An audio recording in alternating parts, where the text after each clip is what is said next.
On the menu for this week, living near others with CF. I got cystic fibrosis. See, I've got cystic fibrosis. Last week, we talked about dealing with CF in social situations, hanging out with friends, going over to people's houses, maybe at the movies, or if you're older, at restaurants or bars having cocktails, or maybe it's in high school. Different things, and how you handle those situations with alcohol or drugs or different types of situations. But this week, we wanted to talk a little bit about what it's like and how you interact with other people with CF that may live near you or in your city or in your town. Maybe they go to the same school as you do. Maybe you go to the same doctor, or you like the same restaurants, and so you cross paths frequently. So, growing up, I did not have that much interaction with other people with CF. I didn't go to any of the CF camps. I'm sure there are other people with CF that lived in my town. In fact, I know there were. I did not have regular interaction with them. I don't really know why. I just didn't. I had my own set of friends, my own people. CF wasn't that big of a deal at the time.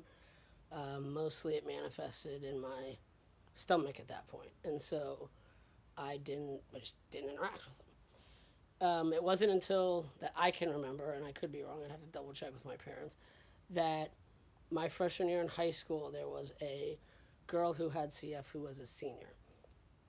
And so we went to the same high school.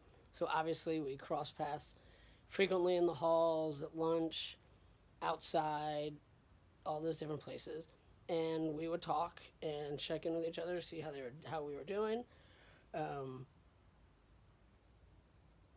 interact that way. And that, at the time, there were no infection prevention protocols, so it wasn't anything that was out of the ordinary, right? It was just, hey, okay, this person has CF, I have CF, let's see how each other is, talk, blah, blah, how's the weather, etc.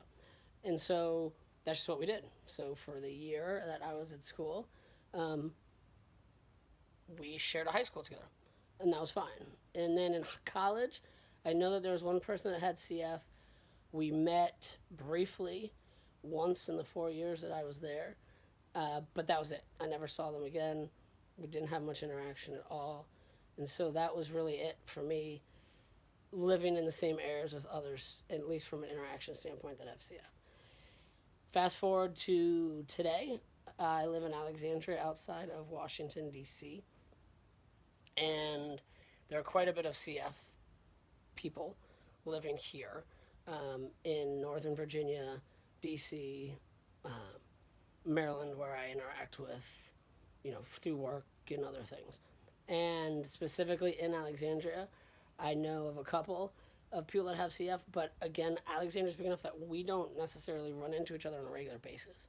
We do see each other sometimes, and if we do, we always say hi. I always know that if I'm sick, I may say, hey, I'm sick, let's make sure we stay a little farther apart, or, hoping that that other person would do the same thing. If not, everything's cool. We'll sit and talk, obviously keeping some distance, so that, if we are growing something that we don't know about, we, listen to those guidelines, but also don't let them stop us from saying hi and, being in the same restaurants.